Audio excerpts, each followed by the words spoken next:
속담에 아는 만큼 보인다라는 속담이 있어요. 아는 만큼 보인다는 거는 모르는 사람 눈에는 안 보이고 아는 사람 눈에는 보인다는 뜻이죠. 그러니까 배우지 않고 그것에 대해서 알아보지 않고 그저 그것을 물끄러미 바라보면 제대로 보일 수가 없다라는 것을 의미합니다. 저는 이 영화 중에 대부라는 영화를 굉장히 좋아해요. 그래서 영화 거의 대사를 외웠어요. 근데 대부라는 영화를 굉장히 좋아하는데 대부 1편은 1972년, 대부 2편은 1974년, 대부 3편 The Godfather 3편은 1990년에 나왔어요. 대부라는 영화를 보면은 이제 언제나 패턴이 똑같아요. 처음에 결혼식이나 파티로 시작을 해요. 근데 그 결혼식 파티 굉장히 가족적인 분위기에서 시작해가지고 그 가족적인 분위기 내부에 들어가 보면은 거기에 생존을 위한 몸부림이 있고 그 안에서 모종의 어둠의 거래가 등장하는 내용이 대부의 내용입니다. 대부가 왜 재밌냐면요, 그 대부의 오리지널리티, 대부가 가지고 있는 그 영화 자체에 대한 어떻게 보면 좀 집착 같은 게 있어요. 그래서 모르는 사람은 재미가 없어. 근데 아는 사람은 이게 너무 재밌어. 3편이 특별히 그런데 웬만한 사람들은 3편이 제일 재미없다 그랬어요. 근데 대부 매니아들은 3편 보면서 굉장히 놀랐어요. 왜냐? 1972년도 1편에 나온 사람이 1990년도에 다 나와요. 다 나올 수 있는 모든 사람이, 살아있는 사람이 다 나와. 그러니까 몇십 년이 지난 다음의 이야기인데 그 사람들이 그대로 늙은 걸로 해서 그 배역이 다 나옵니다. 전원 다. 그러니까 자세히 아는 사람은 저기 베이커 엔조가 나왔네. 베이커 엔조가 그대로 나오고 뭐 모든 사람이 그대로 나와요. 그 아이에게 세례를 줬던 신부님도 그대로 나오고 다. 이걸 보면서 아는 사람은 약간 미치죠. 너무 재밌고 너무 신나는 일이죠. 그런데 모르는 사람은 대부에서 늘 나오는 얘기가 뭐냐면은 등장인물이 왜 이렇게 많은지 모르겠다. 누가 누군지를 모르겠고 재미가 하나도 없다. 다 똑같은 얘기예요. 왜 그럴까요? 몰라서 재미없는 거예요. 저도 그랬어요. OCN에서 제가 대부에 처음 입문했을 때 추석 때 OCN에서 틀어줬는데 2편 정도 보다가 처음엔 누워서 봤어요. 누워서 보다가 가면 갈수록 좀 흥미진진한 거예요. 앉았어요. 앉아서 나중에는 울고 있는 나를 발견했어요. 와, 진짜 나중에 박수를 쳤어요. 저희 집사람이 옆에서 재미없다고 막 그러다가 저희 집사람도 같이 박수를 치는 모습을 발견했어요. 그 보면서 아는 만큼 보이는 거예요. 잘 보려고 애쓰고 노력한 만큼 보이는 거죠. 그 저는 우리 청년 세대들에게 물어보고 싶은 게 있어요. 여러분, 성경이 재밌으신가요? 성경이 재밌으신가요? 여러분들 안에서 성경이 왜 재미가 없을까요? 성경이 재미없는 이유는 모르기 때문이에요. 모르고 모르려고 하기 때문에. 그래서 성경이 재미가 없고요. 그래서 성경적인 설교가 귀에 안 들어와요. 왜냐하면은 한 번도 성경 내용의 디테일들을 파헤쳐 본 적이 없어. 그래서 하나님, 정말 살아계신 하나님의 말씀이 나한테 어떤 메시지를 주고 있는가에 대해서 크게 고민하지 않고 살아왔다는 거예요. 그래서 성경이 재미가 없는 거죠. 저는 이제부터 제가 하려고 하는 것은 성경 문맹 퇴치 운동이에요. 최소한 여러분들이 신앙생활을 이렇게 많이 했는데 제가 대부 본 것보다 여러분들 성경 더 많이 읽었을 거예요. 그럼에도 불구하고 성경 말씀을 이렇게 모르고 성경 말씀에 대한 관심이 적고 성경 말씀에서 유익과 기쁨을 누리지 못하고 있다는 건 그만큼 우리가 말씀 자체에 대한 관심이 현저히 떨어진다는 걸 의미하는 거예요. 우리는 기독교인이지만 기독교적 문화를 일부 향유할 뿐 기독교 안으로 들어가려 하지 않아요. 기독교 안으로 들어간다는 건 그 말씀 안으로 들어간다는 거예요. 이요한 목사 안으로, 기쁨의 교회 안으로 들어오는 게 아니에요. 말씀 안으로 들어가는 거예요.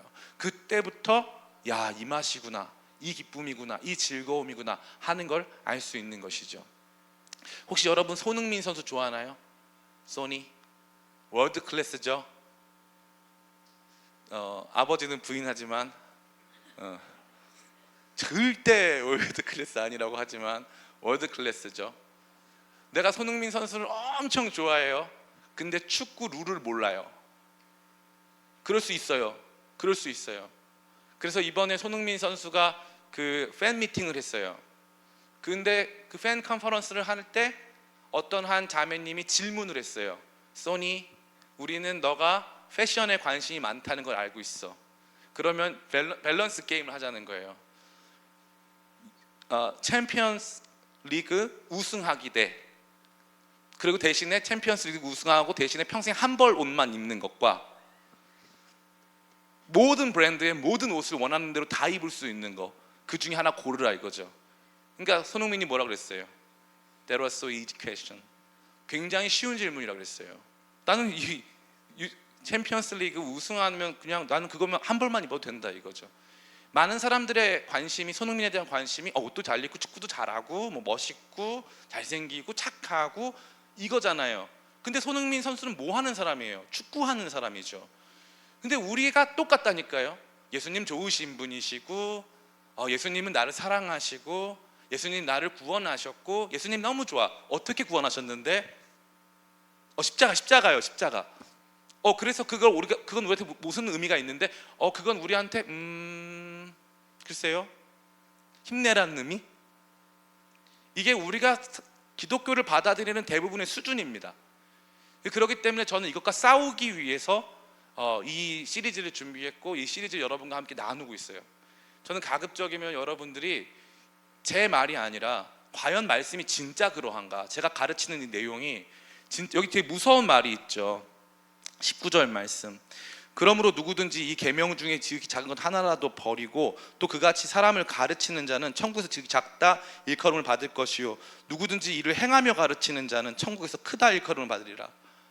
와, 이 계명을 온전히 가르치지 않으면 천국에서 작은 존재다, 하나님 앞에서 아무것도 아닌 존재다라고 평가받는다는 거죠. 너무 무서운 말씀이 아닐 수 없는 거예요. 그렇기 때문에 저는 이 말씀이 굉장히 중대하고 여러분에게 시급히 필요한 말씀인 것을 제가 선포하면서 오늘 말씀 속에 같이 들어갔으면 좋겠습니다. 오늘 말씀은 아주 굉장히 심플하고 단순해요. 오늘 PPT 한번 보여주시겠습니까? 원래 우리가 읽으려고 했던 것은 마태복음 5장 전체예요. 근데 그 가운데 핵심이 되는 5장 17절부터 20절 말씀만 같이 읽었습니다. 5장 내용을 간단하게 우리가 구조를 분석해 보면은 1절부터 12절까지 하나님 나라 백성의 특징이 등장합니다. 같이 한번 읽어볼까요? 진짜 그런가 안 그런가? 마태복음 5장 1절부터 12절까지 같이 한번 읽겠습니다. 시작. 예수께서 무리를 보시고 산에 올라가 앉으시니 제자들이 나아온지라. 입을 열어 가르쳐 이르시되 심령이 가난한 자는 복이 있나니 천국이 그들의 것이며, 애통하는 자는 복이 있나니 그들이 위로를 받을 것이며, 온유한 자는 복이 있나니 그들이 땅을 기업으로 받을 것이며, 의에 줄이고 목마른 자는 복이 있나니 그들이 배부를 것이며, 긍휼히 여기는 자는 복이 있나니 그들이 긍휼히 여김을 받을 것이며, 마음이 청결한 자는 복이 있나니 그들이 하나님을 볼 것이며, 화평하게 하는 자는 복이 있나니 그들이 하나님의 아들이라 일컬음을 받을 것이며, 의를 위하여 박해를 받는 자는 복이 있나니 천국이 그들의 것임이라. 나로 말미암아 너희를 욕하고 박해하고 거짓으로 너희를 거슬러 모든 악한 말을 할 때에는 너희에게 복이 있나니 기뻐하고 즐거워하라. 하늘에서 너희의 상이 큼이라. 너희 전에 있던 선지자들도 이같이 박해하였느니라. 아멘.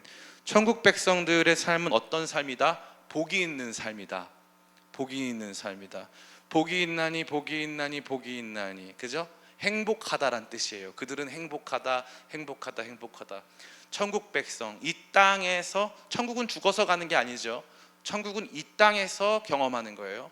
이 땅에서 누리고 그리고 영원으로 들어가는 거예요. 아까 우리 존 파이퍼 목사님, 제가 제일 좋아하는 목사님, Don't Waste Time이라고 하는 아주 유명한 설교예요. 미국에서 저 문화가 있어요. 청년들이 자기 차를 끌고 이제 다 모여요. 그러면 수천 명이 모여가지고, 제가 알기로는 저 집회가 패션이란 집회인데, 저 패션 2004인가 아마 그럴 거예요. 저 집회에 다 차를 가지고 자기 텐트를 들고 와요.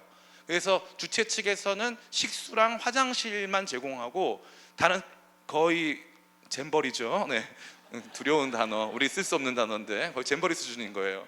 그래가지고 주최 측에서는 그것만 제공하고 다 텐트 들고 와서 이제 메인 집회를 참석하고, 집회 중간중간에 이제 모르는 사람들하고 인사하고 그룹으로 같이 예배를 또 드려요, 자기들끼리. 그러다가 다시 또 대예배로 모여가지고 같이 예배드리고 밤새 기도하는 그런 집회입니다. 저기에서 목사님이 딱 말씀하시잖아요. 시간을 낭비하지 말아라 이렇게 딱 말씀하시죠. 그러면서 저 목사님이 하시는, 저 존 파이퍼 목사님이 유명한 게 크리스천 히도니즘이라는 거예요. 기독교 쾌락주의. 그래서 우리 기독교인들의 삶은 슬픈 거다 기쁜 거다? 기쁜 거다. 그래서 어떻게 여기 등장합니까? 제가 다시 말씀 한번 띄워주세요. 5장 1절부터 12절. 여기 보면은 복이 있다, 일단 행복하다, 그죠? 12절 하나님 나라 백성의 중대한 특징인데 12절 말씀 제가 읽어드릴게요. 기뻐하고 즐거워하라. 하늘에서 너희 상이 큼이라. 너희 전에 있었던 선지자들도 이같이 박해하였느니라. 그러니까 하나님 나라 백성들의 중대한 특징은 기뻐하고 즐거워하는 사람들이고 행복한 사람들이다 라는 것을 이 말씀은 보여주고 있는 것이죠. 그런데 놀라운 건 뭐냐, 기뻐하고 즐거워하는데 기뻐하고 즐거워하는 이유가 독특해요. 왜 기뻐하고 즐거워해요? 첫 번째, 이 사람들 기뻐하고 즐거워하는데 이 사람들이 가지고 있는 조건과 상황은 일단 심령이 가난해. 가난한 거 좋은 거예요, 나쁜 거예요? 네, 나쁜 거예요. 가난은 나쁜 거예요. 두 번째, 4절 보니까 애통하는 자는 복이 있나니. 우는 거 좋은 거예요, 나쁜 거예요? 나쁜 거예요. 그래서 천국에는 눈물이 없어요. 천국에서는 더 이상 눈물이 없단 말이에요. 그러니까 애통하는 건 좋은 게 아니에요. 온유한 자는 온유한 건 좋은 거예요. 그러나 온유한 건 좋은 것이지만 이 땅에 살아가면서 온유함이라고 하는 것은 자기 것을 잘 뺏기고 뭔가 자기 주장을 잘 못하고 소비자로서의 권리 주장이 취약한 상태를 의미하는 거거든요. 그렇기 때문에 이것도 이 땅의 가치로서는 아주 좋은 것으로 칭송받는 것이 아닌 것이죠. 의에 줄인 상태, 목마른 상태 역시 행복하고 좋은 것과는 거리가 멀어요. 누군가를 긍휼히 여기는 상태 역시도 마찬가지예요. 마음의 청결함은 좋은 것일 수 있겠지만 그 자체로 우리에게 부와 명예와 힘을 주는 것은 결코 아니겠죠. 화평케 하는 자가 있는데 모든 제국은 화평을 깨면서 시작돼요. 화평을 깨야 얻을 수 있어요. 테이커가 돼야 돼요. 빼앗아 와야 되는 거죠. 거기서부터 자산이 축적되어지고 힘이 발생하기 시작한다는 거예요. 그리고 나서 제일 황당한 건 뭡니까? 10절에 의를 위하여 박해를 받는 자는 복이 있다. 복이 있고 행복하다 그랬는데, 복이 있고 행복한 사람들이 살아가는 삶은 배고프고 목마르고 가난하고 울고 다른 사람 거 못 뺏어가지고 화평케 하는 사람이 되어서 누군가를 위해서 희생하고 있는 삶, 그리고 나중에 의를 위해서 박해를 받는 삶, 그게 하나님 나라 백성의 중대한 특징이다. 그들이 그럼 왜 기뻐할까요? 그들에게 천국이 주어지기 때문이에요. 3절 말씀 같이 한번 읽어볼까요? 3절 말씀 같이 읽습니다. 시작. 심령이 가난한 자는 복이 있나니 천국이 그들의 것임이요. 아멘. 10절 말씀도 같이 읽겠습니다. 시작. 의를 위하여 박해를 받는 자는 복이 있나니 천국이 그들의 것임이라. 아멘. 천국이 그들의 거다 이거예요. 그들이 천국의 소유자다. 그들은 천국의 주권자들이다. 천국이 그들의 것이다 라는 거예요. 옆 사람 같이 바라보면서 천국이 당신의 것입니다. Kingdom of heaven is yours. Praise the Lord. 천국이 그들의 것이다. 천국이 그들의 것이다. 너무나도 중요한 메시지가 아닐 수 없어요. 근데 이 사람들은 행복한 조건이 없잖아요. 지금 우리가 생각했을 때 천국은 뭐예요? 천국은 좋은 아파트, 좋은 집에 살고 건강하고 아주 내가 누리고 싶은 거 다 누리고 내가 좋아하는 것을 탐닉할 수 있는 것이 천국을 생각하잖아요. 근데 여기서 등장하는 천국은 놀랍게도 지금 현재는 애통하고 의에 줄이고 목마르고 박해를 받고 지금은 심령이 가난한 상태가 있는 사람들. 근데 그 사람들이 왜 기뻐해요? 결국에 그들에게 하나님 나라가 주어질 것이기 때문에. 그래서 5장 전체는 누가 하나님 나라에 들어갈 수 있느냐, 하나님 나라는 누구에게 적합하냐, 하나님 나라 백성은 어떠한 존재들이냐를 말해주고 있는 거예요. 제가 보니까 어떤 이 목사님에게 누가 질문을 했어요. 내가 구원받았는지를 어떻게 알 수 있느냐. 저는 이 마태복음 5장에 등장하는 이 팔복을 근거로 우리가 진짜 하나님의 나라에 적합한 하나님 나라 시민인가를 보기 위해서 이러한 성품, 이러한 욕망이 우리 가운데 있는가? 이러한 욕망이 심령의 가난함을 느끼고 애통하고 의에 줄이고 목마르고 온유하며 하나님 평화를 위해서 평화의 이 희생자, 평화의 중재자가 될 수 있는 사람인가? 그걸 원하는가? 그걸 원하는가? 성령의 역사는 우리 가운데 찾아오셔서 그 일을 행하시거든요. 성령은 우리에게 있어서 구원의 보증이 되세요. 구원의 보증, 개런티. 구원의 개런티가 된단 말이에요. 그런데 우리 성령께서 우리 가운데 계신데 심령이 목마르지가 않아, 가난하지가 않아, 의에 줄이고 목마르지가 않아, 마음에 애통이 없어, 온유하지 않아, 화평케 되는 자가 아니라 화평을 깨는 자로 살고 싶어.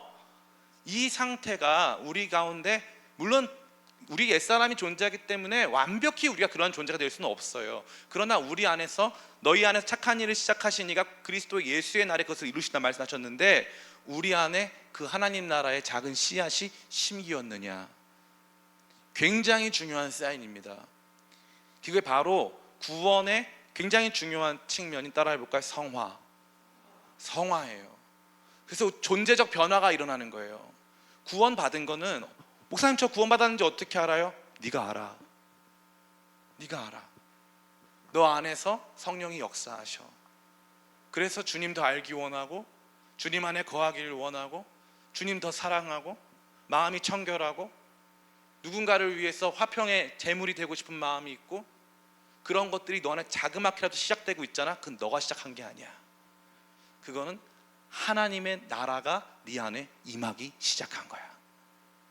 이걸 경험하는 저와 여러분 되시기를 축복합니다.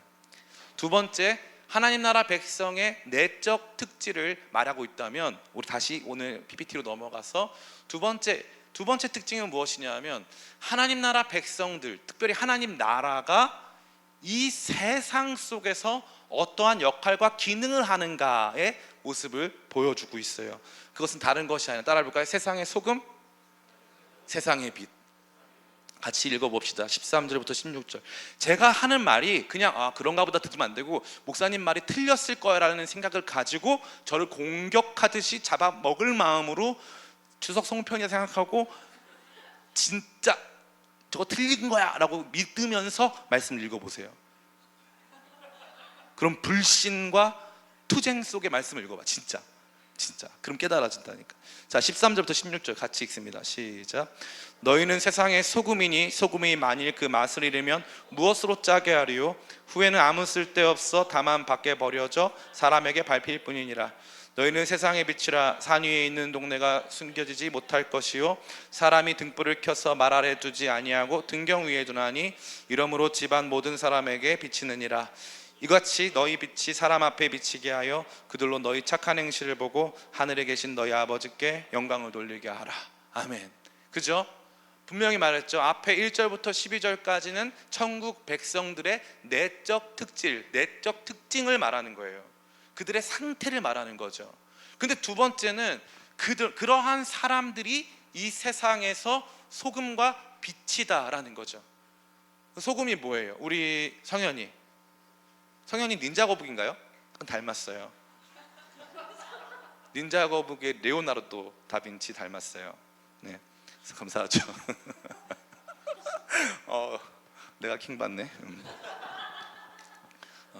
성현이 소금은 왜 필요합니까? 짜게 먹으려고? 싱거우니까. 그러면 소금은 짜게 먹으려고 하는 거예요? 맛있게 먹으려고 하는 거예요? 맛있게 짜게. 그렇죠. 맛있게 짜게. 소금은 맛있게 짜게 먹으려고 하는 거죠. 소금이 없으면 맛이 있어요, 없어요? 싱겁고 맛이 없죠. 예. 소금은 세상을 맛있게 하죠. 우리가 뭐라는 거예요? 소금이라는 거예요. 그러면 우리가 없으면 세상이 맛있다, 맛없다? 맛없다. 제가 얼마 전에 유통기한이 지난 음식을 먹어봤어요. 먹다 그런 것까지 먹었어. 제가 깜짝 놀랐어요. 유통기한 지난 거 여러분 절대 먹지 마세요. 유통기한 지난 거 절대 건드지 마. 왠 줄 알아요? 맛이 없어. 몸이 아파서 중요한 게 아니야. 맛이 없어. 깜짝 놀랐어. 맛이 없어. 큰일 나.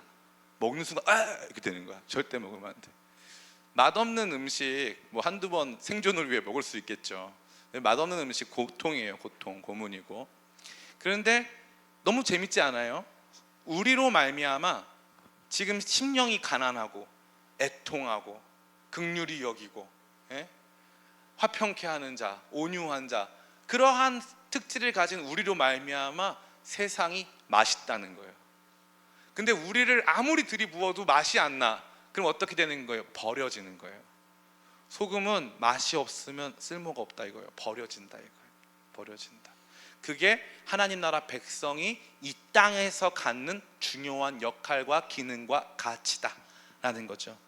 또 중요한 것이 무엇입니까? 세상의 빛이다 라고 되어 있죠. 14절부터 16절입니다. 제가 읽어드릴게요. 너희는 세상의 빛이라. 산 위에 있는 동네가 숨겨지지 못할 것이요 사람이 등불을 켜서 말 아래 두지 아니하고 등경 위에 두나니 이러므로 집안 모든 사람에게 비치느니라.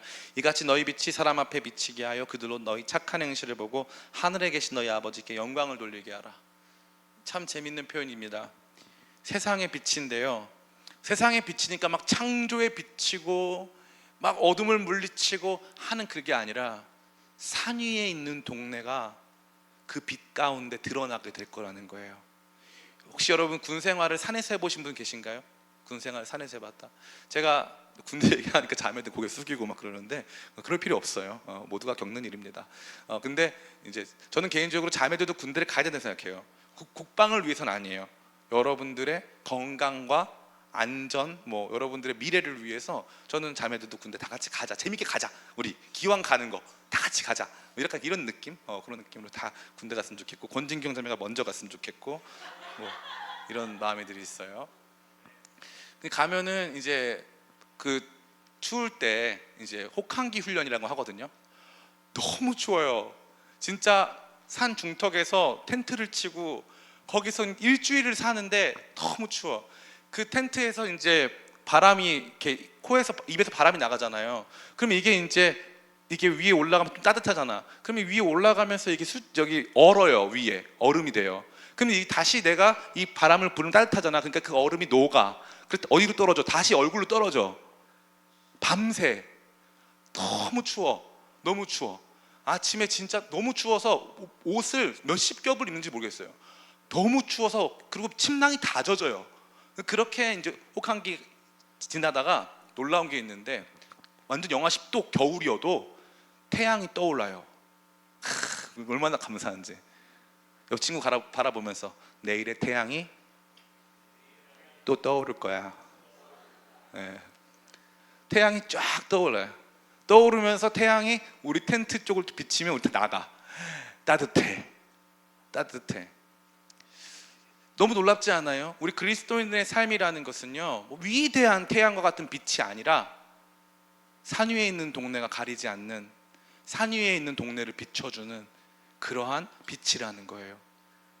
누구도 이 빛 가운데 소외되지 않고 빛이 필요한 모든 사람에게, 그들에게 그 빛을 비추어 그들을 드러나게 하고 그들의 삶을 살도록 해주는 놀라운 빛의 역사를 우리가 가지고 있다는 거죠. 그래서 하나님 나라 백성은 이와 같은 중요한 역할과 기능이 존재한다라는 거예요. 그리고 나서 이제 이 하나님 나라와 관련된 제일 중요한 분, 예수님에 대한 얘기가 등장합니다. 17절부터 20절, 율법의 폐기자가 아닌 완성자로 오신 예수님이죠. 우리 17절부터 20절 같이 읽겠습니다. 그리고 나서 이 말씀이 등장하는 거예요. 같이 읽습니다. 시작.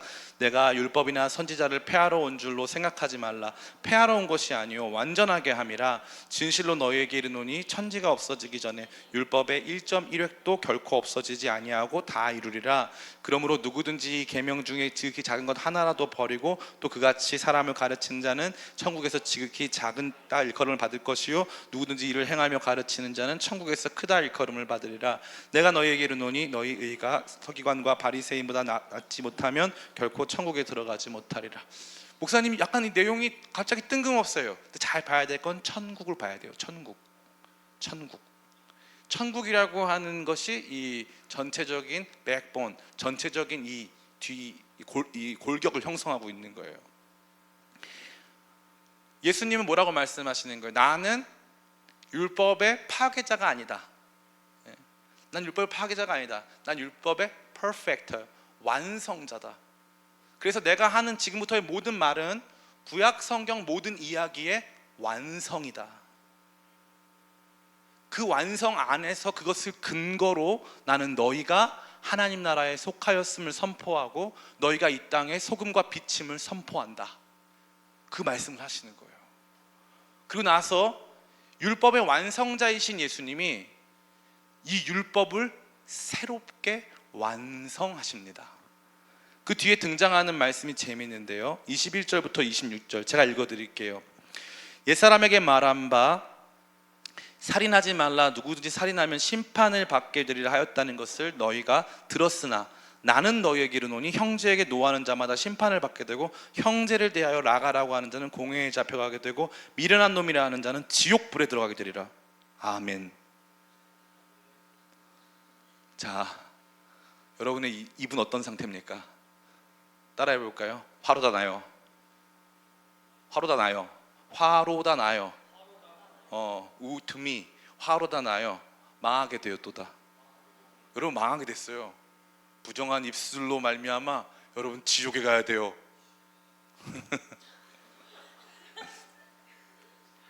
잘 보세요. 이 말씀은 언제나 똑같은 패턴이 있어요. 이런 거 모르는 사람 되게 많아요. 보면 21절에 너희가 들었으나, 22절에 나는 너희에게 이르노니.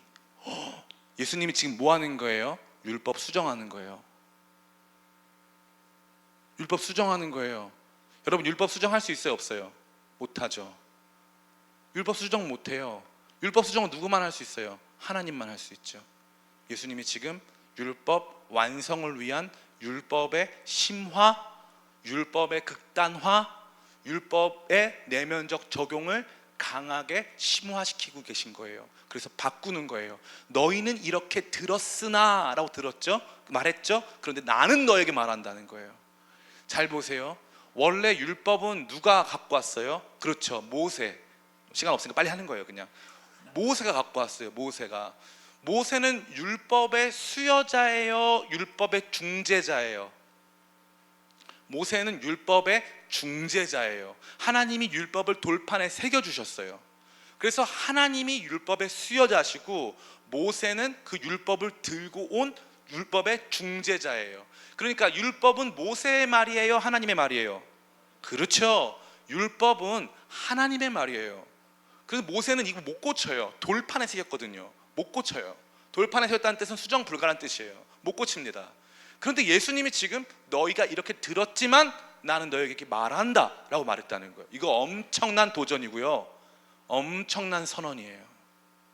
내가 율법의 완성자이기 때문에 내가 율법 고친다 이거예요. 진짜로. 새로운 율법이 지금 어디에서, 이 말씀을 뭐라고 합니까? 산상수훈이라고 하잖아요. 1절 말씀 제가 읽어드릴게요. 예수께서 무리를 보시고 산에 올라가 앉으시니 제자들이 나온지라. 마태복음은 산의 복음서예요. 중요한 일은 다 산에서 이루어져요. 근데 이 산이 그냥 나오는 게 아니라 모세가 율법 어디서 받아오죠? 산에서 받아옵니다. 신의 산에서. 똑같이 예수님께서 이 산에서 율법의 완성을 보여주고 계신 거예요. 그리고 이 완성을 어느 정도냐면은 그냥 내가 살인하지 않음이 아니라 누군가를 미워함, 누군가를 마음에 미워함 그 자체가 살인이다라고 규정하고 있는 거예요. 22절 나는 너에게 이르노니 형제에게 노하는 자마다 심판을 받게 되고. 집에 있는 형제 자매 남매들 혹시 나는 한 번도 싸운 적 없다. 우리 서영 서윤 싸운 적 있나요? 싸운 적 있어요? 오늘도 싸우고 온 것 같은데 어쨌건 너네 싸웠으면 심판을 받게 돼요. 그리고 너무 신나. 율법적 설교 너무 신나. 속이 다 시원해. 그죠? 정죄의 역사. 니네 그랬으면 지옥이야. 이렇게. 지옥 뗄까? 막 이러면서 너무 좋아. 근데 그러니까 미련한 자라는 놈이래. 미련한 놈이라는 자는 죄송합니다. 지옥불에 들어간대요. 지옥불에. 살인하지 말라와 옆 사람한테 미련한 놈이라고 한 사람이 같다는 거예요. 너무 충격적이지 않아요? 이 말씀을 어떻게 지켜요? 이 말씀 못 지킵니다. 못 지켜요. 제가 방금도 저기 후암시장 지나왔는데 A 가게와 B 가게가 둘 다 식당을 하시는데 할머니 사장님들이세요. A 가게, B 가게인데 두 분이 싸우신 거예요. A 가게 사장님과 B 가게 사장님 둘 다 서로가 크리스찬인 걸 알아. 근데 A 가게 사장님은 큰 교회 다니시고 B 가게 사장님은 좀 작은 교회 다니시나 봐요. 큰 교회 다니시는 사장님이 작은 교회 다니시는 사장님한테 욕을 했나 봐. 그랬더니 사람들이 다 듣는데 너는 큰 교회 다닌다고 나한테 미모모라고 욕할 수가 있냐 막 하면서 소리를 막 지르시더라고요. 그 두 분은 공회에 잡혀가고 그죠? 교회 다닌다고 여러분 안 싸웁니까? 다 싸우잖아요. 제가 무슨 말씀 드리는 거예요? 주님께서는 율법을 극단적으로 적용하시기로 말씀하고 계신 거예요. 하나님 나라의 율법이 이거예요. 하나님이 진짜 우리 가운데 요구하시는 삶이 이거였다는 거죠. 오늘 PPT 한번 보여주세요. 그래서 오늘 PPT 짜잔 짜자잔 4번을 보면은 들었으나 이르노니 구문이 다 똑같이 5번 나와요. 들었으나 이르노니, 들었으나 이르노니. 예수님 다 고치시는 거예요. 다 완성하시는 거예요. 그냥 고치는 게 아니에요. 예수님 마음대로 고치는 게 아니라 완성하는 거예요. 진짜 이 율법의 의미가 원래 이거다. 그리고 나서 마지막 48절 보니까 뭐라고 되어 있어요? 하나님 나라 백성의 궁극적 비전, 하나님의 온전함이라고 되어 있어요. 48절 말씀 한번 같이 읽어볼까요? 같이 읽습니다. 시작. 그러므로 하늘에 계신 너희 아버지의 온전하심과 같이 너희도 온전하라. 텔레이오스라고 하는데 온전하라. 하나님의 완전하심과 같이 너희도 완전하라. 이게 천국 백성, 천국 시민의 합당한 모습이다. 온전하라 라는 거죠. 자, 다음 페이지. 그러면 오늘 우리가 읽은 이 마태복음 5장의 메시지는 뭐냐? 1번 같이 한번 읽어볼까요? 시작. 예수님은 하나님 나라에 대해서 가르치신다. 예수님의 지금 처음 가르치시는 거예요. 처음 가르치심의 핵심은 하나님 나라. 처음부터 하나님 나라로 가르쳤으면 하나님 나라가 중요한 개념일까? 중요하지 않은 개념일까? 중요한 개념이죠. 제일 중요한 개념이에요. 하나님의 통치, 하나님께서 이끌어 가시는 방향, 제일 중요한 거예요. 이거 모르면 안 되는 거예요.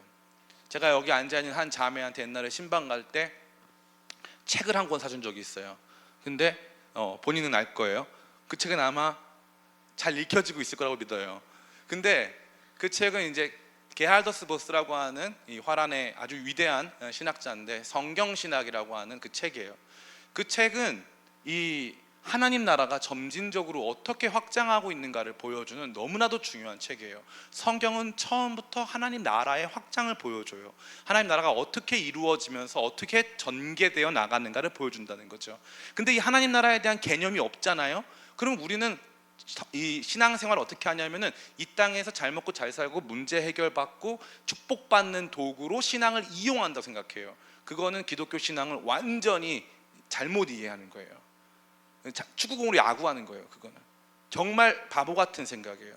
성경 처음부터 하나님의 통치, 하나님의 다스리심, 하나님께서 왕으로 통치하시는 것들을 보여주고 인간이 반역하고 있다는 걸 보여주거든요. 그 내용을 짚어가기 위해서 그 개념이 필요한 거예요. 하나님 나라. 예수님은 그래서 처음부터 하나님 나라를 가르치고 계신 거예요. 여러분들이 만약에 하나님 나라에 대해서 몰랐다면, 이 하나님 나라가 얼마나 중요한 것인지 몰랐다면 저는 미안하지만 여러분들 신앙생활은 반쪽짜리라고 감히 말씀드릴 수 있어요. 반쪽짜리다. 반쪽짜리다. 이 AD 4세기경에 4세기 5세기경에 아우구스티누스라고 하는 대학자가 있었어요.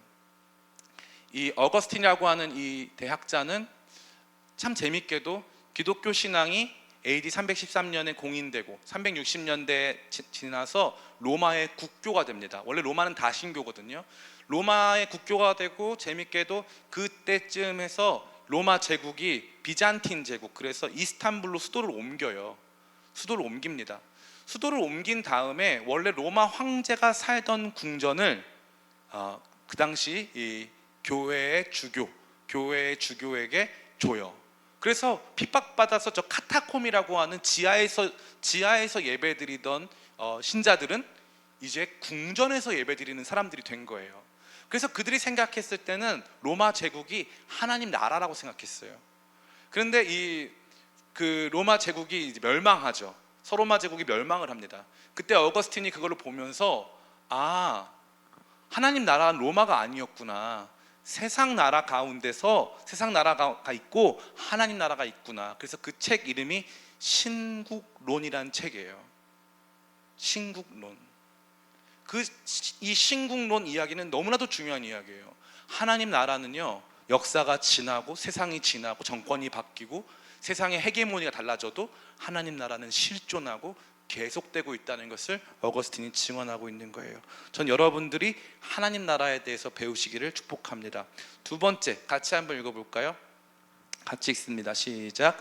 하나님 나라는 사람들 가운데서 이루어진다. 목사님, 그러면 하나님 나라가 어떻게 이루어지는 거예요? 국경이 있는 건가요? 이탈리아에 가면 로마의 바티칸 시국이라고 하는 세상에서 제일 작은 나라가 있죠.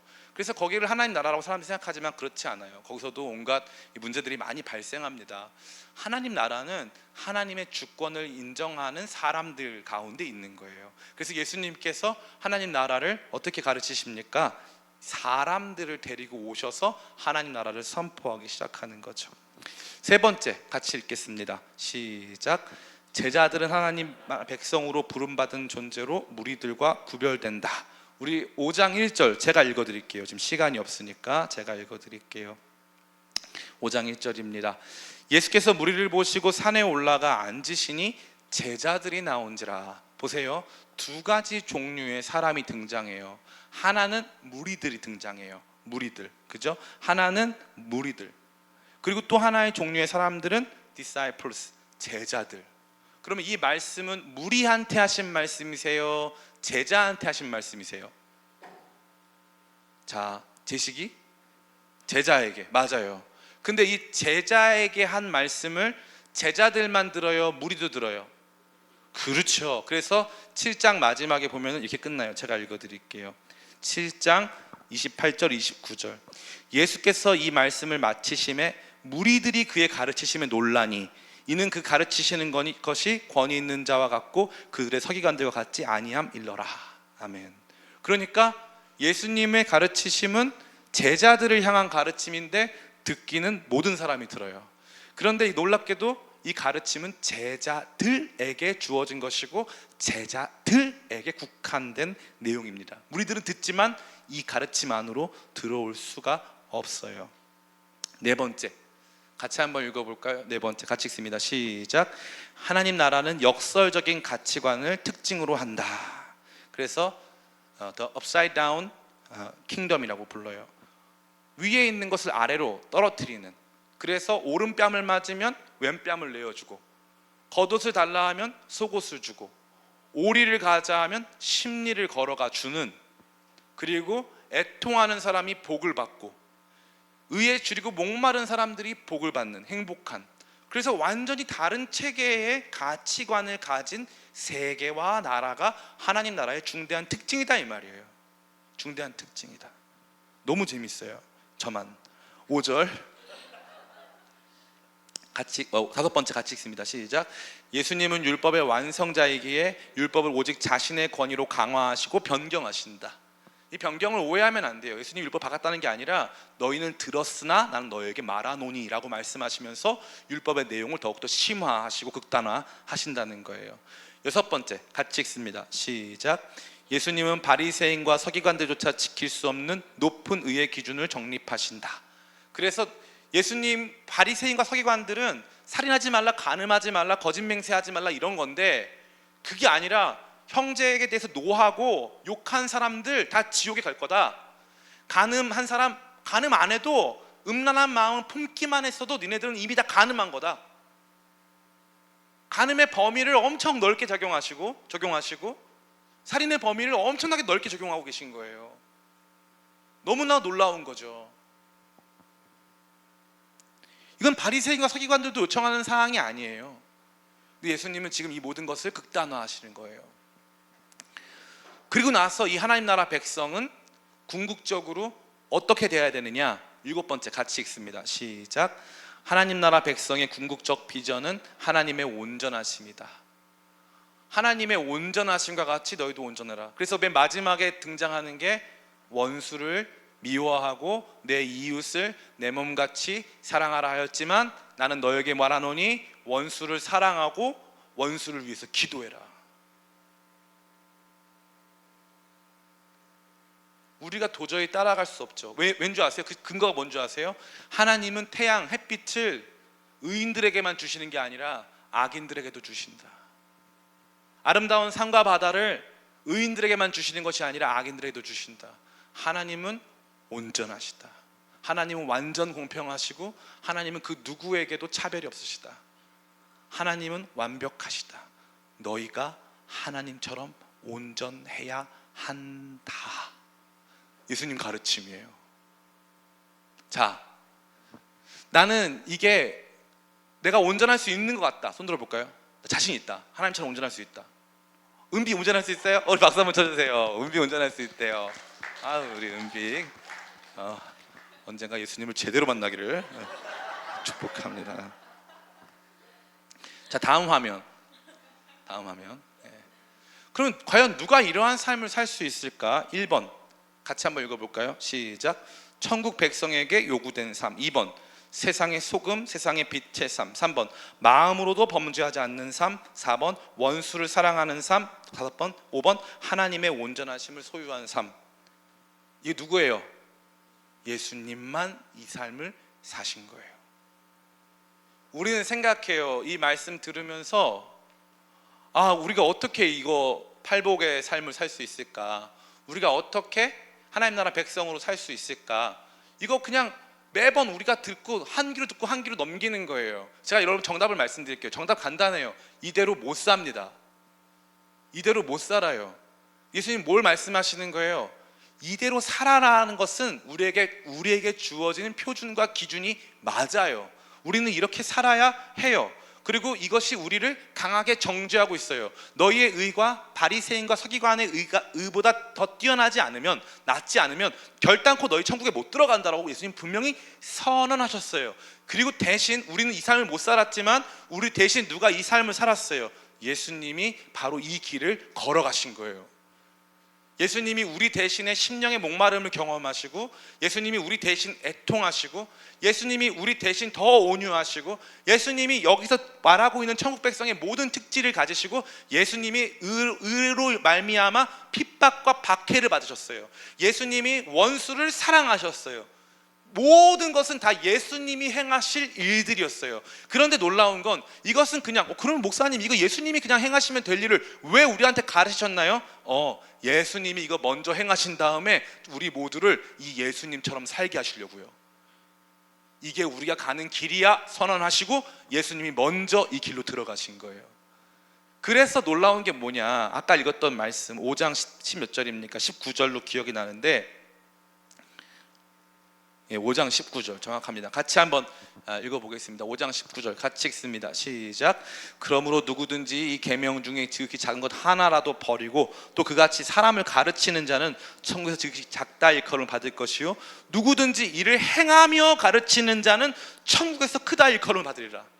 이것을 행하며 가르치는 사람, 제가 행할 수 있을까요? 이대로? 못해요.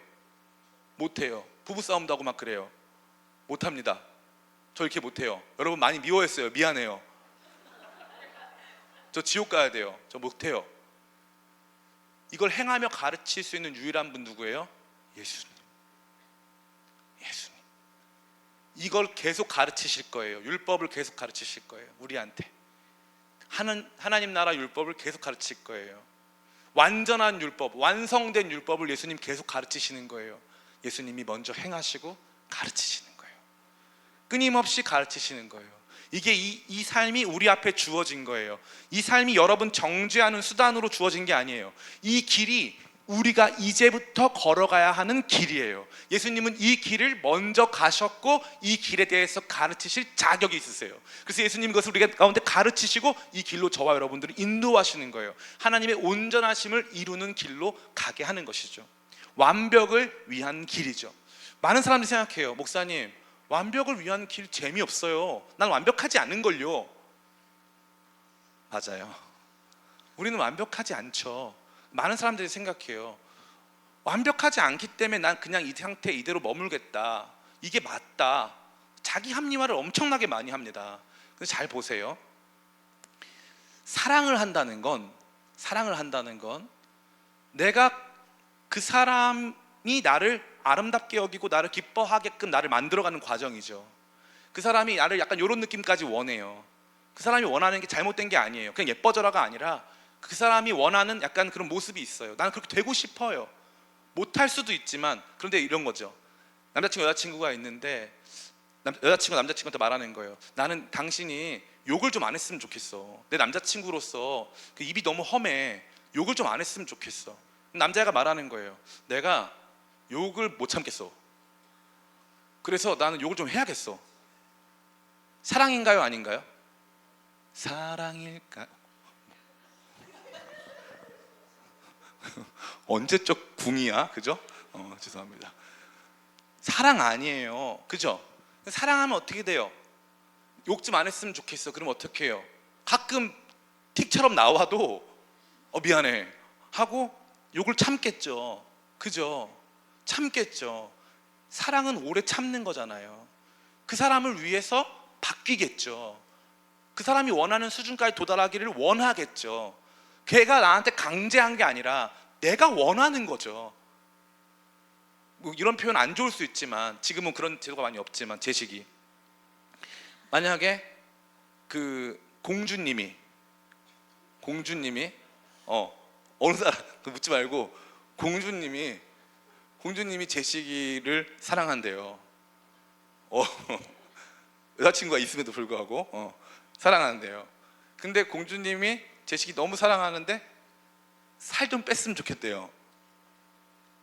그러면 살 뺍니까, 안 뺍니까?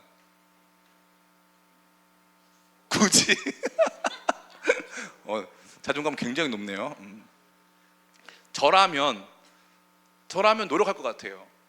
그리고 기쁘게 노력할 것 같아요. 나 같은 사람을 사랑해 주는 게 너무 고마워서 기쁘게 노력할 것 같아요. 그 사람이 원하는 모습으로 나 자신을 좀 만들고 싶을 것 같아요. 그래서 그 사람이 나를 인해서 기뻐했으면 좋을 것 같아요.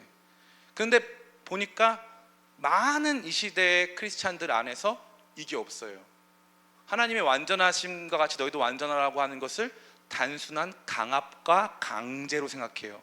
하나님 완벽주의자. 아니죠. 하나님의 완벽하심 대신에 하나님의 아름다우심 같이 너희도 아름다워라로 바꿔보세요. 하나님의 성품과 같이 너희도 그런 성품이 되자라고 바꿔보세요. 그러면 우리 그렇게 되고 싶잖아요. 나를 지으시고 나를 사랑하셔서 자기 아들을 아낌없이 내어주신 분을 위해 나도 그러한 사람으로 살고 싶잖아요. 못 그럴 수 있고 실패할 수 있지만, 그럼에도 불구하고 이것이 단순한 강제나 강압으로 들리지는 않을 것입니다. 예수님께서 그 말씀 저와 여러분에게 주시는 거죠.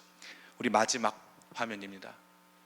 적용 메시지 첫 번째, 같이 읽을까요? 시작.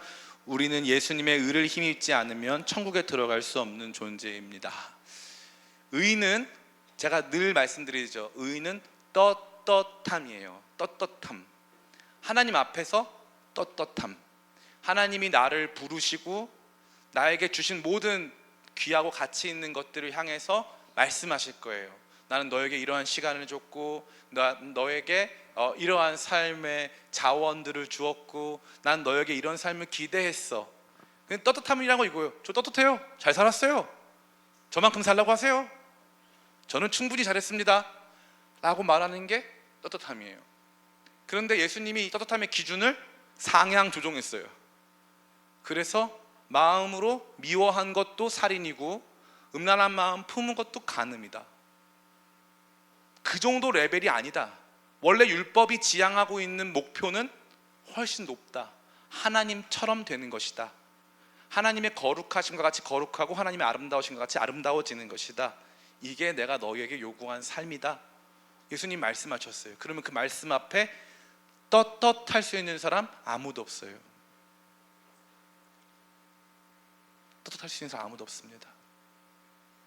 하나님 보좌 앞에 섰을 때 우리의 의로 그 보좌 앞에서 의롭다 칭함받을 수가 없는 거예요. 그럼 무엇이에요? 오직 팔복의 사람이신, 심령의 가난함, 애통함, 긍휼히 여기심, 온유하심, 의로 말미암아 핍박받으시고 하신 이 예수님, 그 예수님의 의로 우리가 하나님 나라에 들어갈 수 있는 거예요. 이 예수님의 의는 바리새인과 서기관의 의를 능가하는 의예요. 바리새인과 서기관도 이러한 내적인 부분에서는 자유로울 수 없어요. 그러나 예수님은 이 내면까지 온전히 선하시고 온전하신 분이시기 때문에 예수님의 의로만 우리가 하나님 나라에 들어갈 수 있다 말씀하시는 거예요. 두 번째, 같이 한번 읽어볼까요? 시작. 우리는 하나님 나라 백성으로 부르심을 받으며 새로운 가치관을 갖게 됩니다. 이 재밌죠? 말씀드린 바와 같이 예수님은 그러한 의로 우리를 인도하셨어요. 그리고 불러주셨어요. 그 의가 기초가 되는 하나님 나라 가운데 저와 여러분들을 불러주셨어요. 그 하나님의 나라에는 새로운 가치관이 등장해요. 이 새로운 가치관은 우리가 봤을 때 이 땅의 가치관과 상충되는 것 같아요. 그런데 이 땅의 가치관과 상충됨에도 불구하고 그렇게 살고 싶은 사람들이 있어요. 그렇게 살고자 하는 사람들이 있어요. 그렇게 살도록 하나님께서 계속 마음을 부어주시는 사람들이 있다는 거예요. 지금 열방에 수많은 선교사님들이 나와 계시죠. 아까 우리 존팔포 목사님 말씀하신 분들 말고도 제가 정말 자랑스럽게 말씀드릴 수 있는 많은 선교사님들이 계세요. 그분들의 삶 속에 언제나 이게 있어요. 대한민국 제가 말씀드리죠. 대한민국은 역대 가장 가난한 나라예요. 왜 대한민국이 가장 가난할까요? 이렇게 잘 먹고 잘 사는데 가장 가난한 이유는 우리 모두가 그 어떤 시절보다 타인을 위해 살고 있지 않기 때문이에요. 출산율은 몇 프로인 줄 알아요? 0.5%. 합계 요즘에는 그 출산율이란 단어도 자매들한테 부담을 준다고 출생률로 바꾸더라고요. 그럼 애가 그냥 태어나나요? 그냥 태어날래 태어나나요? 아니잖아요. 요즘에 의대 들어가려고 하는 사람이 난리 났죠. 제가 최근에 청춘 의국이라고 하는 그걸 이제 제가 그 러닝머신 타면서 처음 봤어요. 청춘 의국이라고 하는 그 예능 프로그램에 보니까 그 소아과, 흉부외과 레지던트가 그 실이 있는데, 그 교실이 있는데, 흉부외과 교실 안에 교수는 6명인데 학생은 1명이래요. 잘 보세요. 의대 진학을 위해서 정말 많은 사람들이 피 터지게 의과대학을 가서 전문의 과정으로 나누어지는데 소아과, 흉부외과, 가정의학과 이런 데는 안 간다는 거예요. 그럼 왜 안 갈까요? 돈이 안 돼서 돈을 엄청나게 많이 줘요. 지금 가면은 뭐 대학병원 이런 데서 엄청나게 많이 줍니다. 병원 차리면, 소아과만 병원 차리면 난리 날 거예요. 지금 요즘 소아과 가려면요, 아마 지금 밑에 있는 뭐 분들 계실 수 있겠지만, 우리 부부 점프공 독재 있을 수 있겠지만, 소아과 가려면요 줄 서야 돼요. 새벽에 갑니다. 새벽에. 소아과 금액 올려도 아마 정말 소아과 돈 제일 많이 벌 수 있어요. 그럼 왜 안 할까요? 힘드니까요. 편하지 않으니까. 아무도 가려 하지 않는 거예요. 보세요. 돈은 제일 많은데 제일 가난해지고 있어요. 뭐가? 마음이. 누구도 사랑하지 않아요. 천국은 예수님이 희생으로 여섰거든요. 십자가에서 죽으심으로. 천국의 중심엔 희생이 있어요. 지옥은 그 누구도 희생을 하려 하지 않아요. 그게 중요한 특징이에요. 아이를 왜 안 낳을까요? 희생하기 싫으니까. 여러분, 정죄하는 거 아니에요. 이 시대를 객관적으로 보자 이거예요. 이 시대를. 여기 보면 뭐라고 돼 있어요? 오른뺨을 맞으면 왼뺨을 내어주고, 겉옷을 달라 하면 속옷을 내어주고, 오리를 가자 하면 십리를 걸어가 주는 사람들, 그 사람들이 누구냐 이거예요. 예수님은요 오른뺨을 맞으셨어요. 예수님은 침뱉음을 당하셨어요. 예수님은 십자가를 지시고 골고다 언덕길을 올라가셔야 했어요. 예수님은 겉옷과 속옷이 다 벗겨지셨어요. 누구 얘기하는 것 같아요? 예수님 얘기하는 거예요. 그 예수님이 우리 가운데 요구하시는 삶은 예수님이 걸어가신 십자가의 길이라 이거예요. 누구든지 나를 따라오려고 자기 십자가를 지고 나를 따라와라 이거예요. 하나님 나라 백성에게는 이제 더 이상 세상적 가치관이 더 이상 들어오지 않는다 이거죠. 교회 안에서도 그것이 이미 다 들어왔고 우리도 그러한 가치관 속에 살아요. 제가 이 힙합 뮤직을 굉장히 우습게 보는 이유가 뭡니까? 많은 사람들이 힙합에 열광해요. 힙합에 보면은 플렉스라고 하는 문화가 있어요. 플렉스. 원래 힙합이 어떻게 생긴 거냐면요, 미국에서 이 흑인들이 인종차별을 당하니까 그러한 것들의 울분을 견디지 못해서 자기들이 당하고 있는 사회적인 이 억압과 고통을 자기들이 할 수 있는 가장 아름다운 방식으로 표현해낸 거예요. 자기들이 얼마나 억압적으로 살고 있는가를 보여주는 정말 그야말로 폭발물 그 자체죠. 사회의 부조리를 말하고 고통당하는 사람들의 일상을 말하는 거예요. 근데 지금은 더 이상 그들은 사회 하층민이 아니거든요. 그들은 사회에서 성공한 사람들이에요. 그들은 지금도 명품 럭셔리를 말하고 문란한 성생활을 말하고 있어요. 그들은 가장 초호화의 삶을 말하고 있어요. 그렇게 살라고 우리가 말해요. 이게 진짜 멋있는 욕망을 감추지 말라고.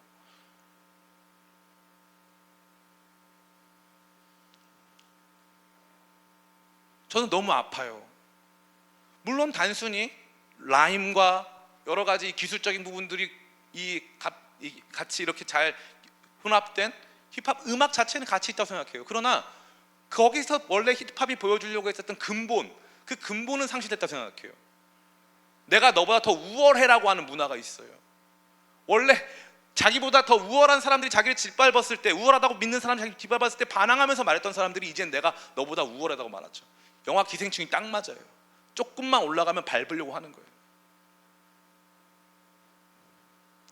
근데 우리는 아니에요. 우리는 낮아짐으로 높아지고, 섬김으로 다스리고, 빼앗김으로 얻고. 우리가 생명을 내어주는 것은, 우리가 누군가에게 우리의 삶의 시간을 내어주는 것은, 누군가에게 우리의 돈을 내어주는 것은 우리가 진짜 잃는 것이 아니라 진짜 얻는 것이라고 믿는 사람들이 우리라는 거예요. 그 가치관의 회복이 있어야 돼요. 제가 누누이 말해요. 목사님 저 못하겠어요. 괜찮아. 목사님 저 그거 싫어요. 그래서 제가 얼마 전에 그 페이스북에 그 희생과 관련된 글을 올렸는데 누가 대놓고 자기 이제 희생하기 싫다는 거예요. 괜찮아요. 괜찮아. 희생하기 싫어도 되고 희생 안 해도 돼요. 멋대로 살아도 됩니다. 상관없어요. 제가 여러분한테 그런 윤리 도덕 교사로 온 게 아니에요. 근데 이건 확실해요. 그 희생의 길이 맞아요. 그 희생의 길이 맞다고요. 여러분이 그 길을 못 간다고 해서 그 길이 틀렸다고 말하지 마세요. 그건 오만한 거예요. 그 길이 맞아요. 우리 엄마 아빠가 날 위해 희생했으니까 내가 있는 거예요.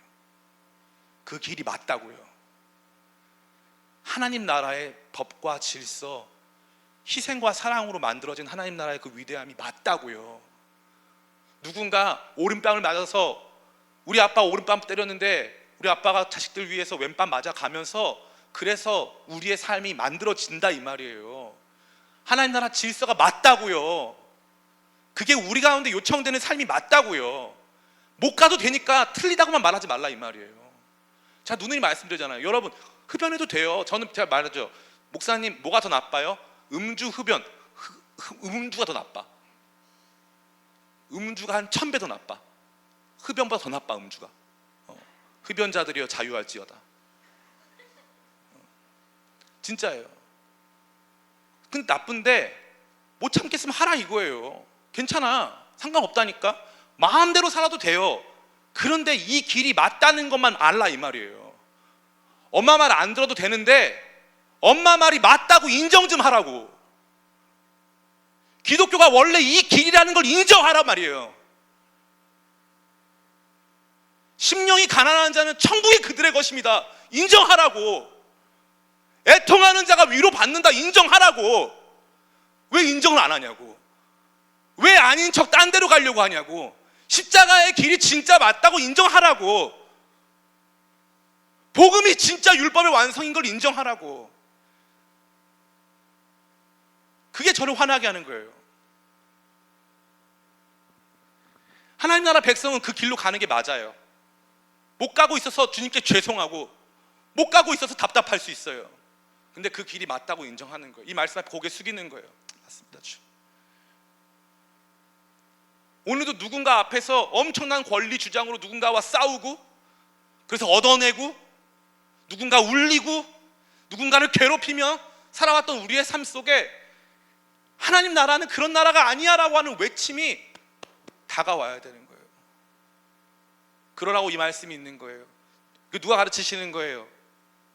누구든지 이 말씀대로 가르치지 아니하는 자는 천국에서 작다 일컬음을 받을 것이요, 누구든지 행하며 이 말씀을 가르치는 자는 천국에서 크다 일컬음을 받을 것이라. 이 말씀을 행하시며 가르치신 유일하신 우리의 선생님 예수님이 말씀하시는 거예요. 그 길로 따라오라고. 지금은 못 가요. 성령께서 함께 하시면 한 걸음 한 걸음 갈 수 있는 줄 믿습니다. 제가 한 번은 주차를 제 딴엔 잘했어요. 골목에다 했는데 주일날 예배 끝나고 그 예배가 너무 뜨거웠어요. 그래서 전 차에 막 전화번호도 안 붙이고 막 이런 타입이라 그냥 주차 잘해놓고 잘했어요. 제가 봤을 때는 잘해놓고 갔는데 이제 나와 보니까 제 차 옆에 사람들이 다 모여 있는 거예요. 다 모여가지고 다 난리 났다는 거예요. 그래서 왜 그래 가봤죠. 제가 가봤더니 15톤 덤프 트럭이 제 차, 그 차가 쭉 서 있었는데 제 차만 피하려고 하다가 옆 집을 들이받아서 옆집 2층이 무너진 거예요. 제 차 때문에. 그래서 동네 사람들이 다 나와서 이 차 주인 누구냐 이거예요. 이 차 주인 누구냐. 난리가 난 거죠. 옆에 이제 경찰 근무하던, 의경 근무하던 형제가 오더니 저한테 전도사님 이거 그냥 상관없다고 그냥 빨리 가라고. 그래서 내가 그때 갑자기 성령께서 마음의 감동을 훅 주시는 거예요. 아니지, 내가 가서 그래도 해결해야지. 가가지고 그 사람들 한 3, 40명 모여 있었어요. 내가 딱 들어갔어요. 안녕하세요. 딱 들어갔어요. 갔더니 당신 이 차 주인이에요? 이런 거예요. 그래서 맞다 그랬어요. 그랬더니 당신 때문에 지금 집 무너졌어 막 소리가 났어요. 경찰 불러야 된다고 막 난리 났고 막 멱살 잡고 난리 났어요.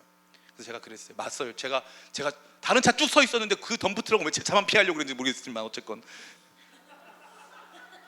그럼에도 불구하고 억울했지만 맞습니다. 제가 다 책임지겠습니다. 제가 지금 용산 경찰서로 갈까요? 제가 다 책임지겠습니다. 제가 너무 잘못했습니다. 제가 차를 여기다 대면 안 되는 거였는데 다른 차도 되긴 했지만 살짝 말씀 더 드려야 돼요. 다른 차도 쫙 같이 됐지만 제 차만 여기 있던 건 아니지만서도 그래도 제가 여기다 대면 안 되는 거였는데 너무 죄송합니다 하고 손님 바이러로 죄송합니다 하고 제가 전화번호 다 드리고 거기 있는 계신 분들 제가 다 해결하겠습니다. 제가 다 책임지겠습니다. 이 집 무너지고 제가 다 책임지겠습니다 그랬어요. 언제든지 연락 달라고. 그러고 나서 이제 제 연락처랑 뭐 주민등록증 다 찍어드렸어요. 그래서 저는 나오면서 그랬죠. 그 옆에 같이 왔던 우리 형제가 전도사님 너무 대단하세요. 그래서 사실 이거 내가 한 것 같지가 않아. 제가 한 것 같지가 않은 거예요. 나도 권리 주장을 하고 가가지고 막 하면 되잖아요. 아니 내 차만 세웠냐고 이러면 될 거 아니에요. 근데 봐보세요.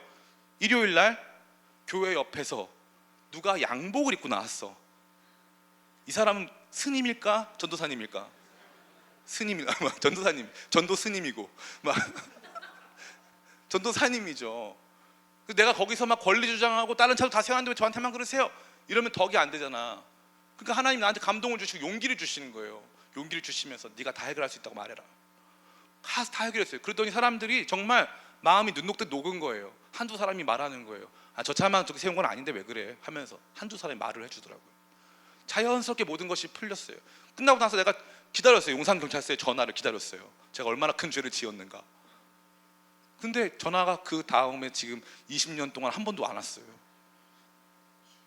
얼마든지 제 주장을 할 수 있겠죠. 제가 얼마만큼 의로웠는가를 말할 수 있겠죠. 근데 하나님 저한테 주신 감동은 아니에요. 온유한 자는 땅을 기업으로 얻으리라. 화평케 하는 자는 그가 하나님의 아들이라 일컬음을 받으리라. 나에게 주어진 삶은 그런 거예요. 오른뺨을 맞으면 왼뺨을 내어주고 누군가를 위해서 희생하는 삶, 그러한 삶을 살아가자 해서 그 길을 걷게 된 거죠. 이게 저뿐만 아니라 여러분 모두가 함께 걸어야 하는 길인 줄을 믿습니다. 아멘. 그 길을 여러분 못 가도 돼요. 내 힘으로 갈 수 없어요. 그런데 이 길을 걷게 하시는, 이 길을 우리에게 가르치시는 주님의 음성을 듣고 이 길을 걸어볼 마음이 생겼을 때 요만큼 한 걸음 더 걸어갈 수 있는 저와 여러분들에게 간절히 원해요. 우리 마지막 우리 신앙의 본질이 무엇입니까? 우리 3절 같이, 세 번째 같이 읽겠습니다. 시작. 하나님과 같은 온전함을 추구하는 것이 신앙의 본질입니다. 이 온전함 추구는요 이런 거예요. 신앙생활은 우리끼리 잘하는 거. 그래서 우리끼리 있을 때는 권사님, 집사님 너무 오늘따라 매니큐어가 거룩해요 막 하면서 집사님 오늘 마스카라 너무 홀리하다 막 해가지고 막 우리끼리 막 친하고 막 인사하고 거룩한 체하고 막 우리끼리 막 영적 나눔을 막 해. 근데 식당에서는 아줌마 이거 좀 더 주세요, 아줌마 이거 좀 일로 와서 빨리 주세요, 이게 뭐예요? 라고 말하는 사람들이 있죠. 그런 사람도 많아요. 그런데 여기서 말하는 하나님의 온전하심은요, 의인과 악인에게 동일하게 햇빛을 비치시는 분, 의인과 악인에게 동일하게 먹을 것을 주시는 분.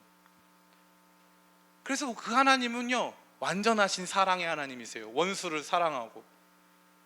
여러분 너무 미워하지 마세요. 누구를 너무 미워하면요 내가 아파. 미워할 필요 없어. 왜 미워해? 미워하면은 세상이 너무 힘들어. 사랑만 해도 세상이 벅차. 따라해볼게. 사랑만 하자. 제발 사랑만 하자. 아니 그 정도까지 우리가 일주일에 한두 번 만나는데 미워할 필요가 뭐가 있어? 왜 그 사람이 꼴 보기 싫어? 그럴 필요 없어요.